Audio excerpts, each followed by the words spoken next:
Bom dia, graça e paz. Entramos hoje no nosso 10º dia do propósito de leitura bíblica.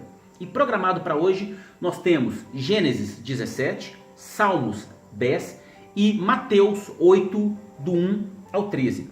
Eu gostaria de compartilhar com vocês o meu devocional que encontra-se no capítulo 8 de Mateus, a partir do versículo 5. Diz assim: Tendo Jesus entrado em Cafarnaum, aproximou-se dele um centurião implorando: Senhor, o meu criado jaz em casa paralítico e em terrível sofrimento.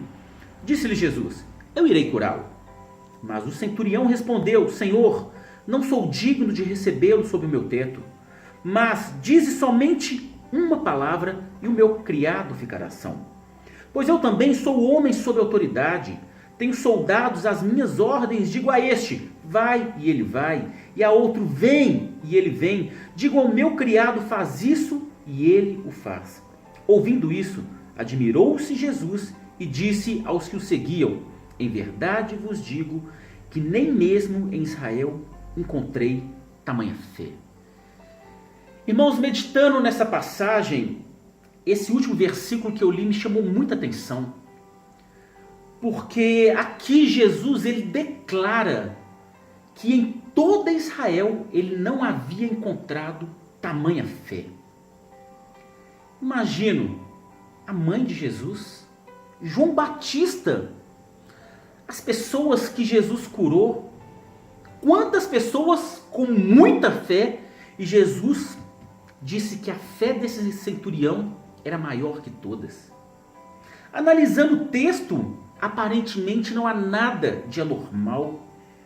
E eu comecei a questionar o que chamou tanto a atenção de Jesus para esse centurião.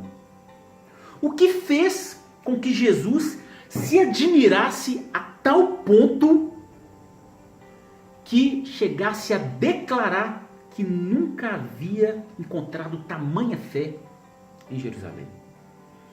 E analisando esse texto, eu me coloquei no lugar desse centurião.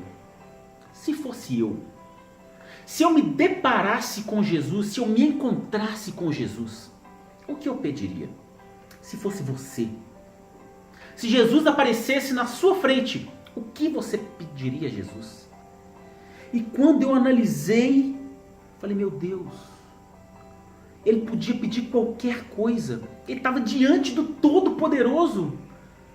E ao invés de pedir para si, ele pediu para o seu criado. Isso chamou a atenção de Jesus. Isso atraiu a atenção de Jesus.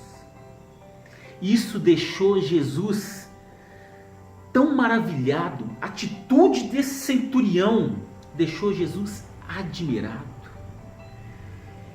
E me vem à memória outros personagens que se destacaram, como Neemias.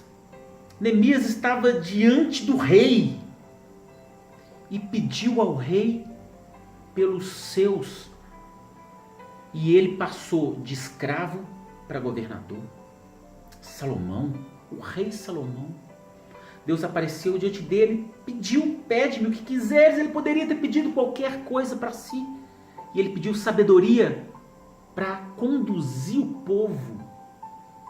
Nós conhecemos a história de Jó. Diz a Bíblia que quando Jó orou pelos seus amigos, a sorte dele foi mudada. Meus irmãos, está aqui o segredo. Isso é a vontade de Deus.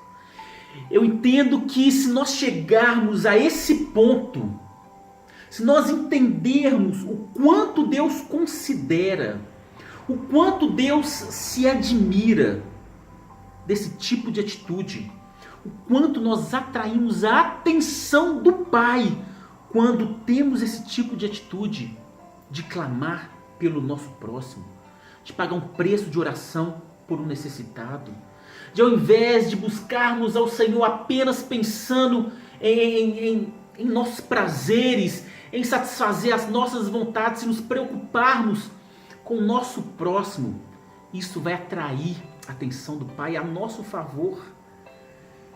Se queremos ser surpreendidos pelo Pai, que tenhamos atitudes que surpreendam ao Pai. Esse é um tipo de atitude, essa é um tipo de atitude que surpreende a Deus, que atrai a atenção de Deus. Que possamos aprender com exemplos como esse a conduzirmos a nossa oração, as nossas petições, que possamos tirar os nossos olhos apenas dos nossos problemas, do nosso umbigo, que possamos mudar a nossa oração egoísta e possamos pedir pelo pobre, pelo necessitado, pela viúva, pelo órfão. Todos nós, por mais necessidades que tenhamos, conhecemos pessoas que precisam de mais do que a gente. Que Deus te abençoe, que Deus possa te conduzir nas suas orações, nas suas petições, porque todos os dias, quando nós tiramos um tempo com Deus, nós estamos diante de Deus e podemos pedir o que quisermos. E aquilo que nós pedimos pode chamar a atenção do nosso Pai. Que o Senhor nos dê sabedoria até para orar, até para nos achegarmos a Ele. Que Deus te abençoe, que dê um dia debaixo da graça e da proteção dEle, em nome de Jesus.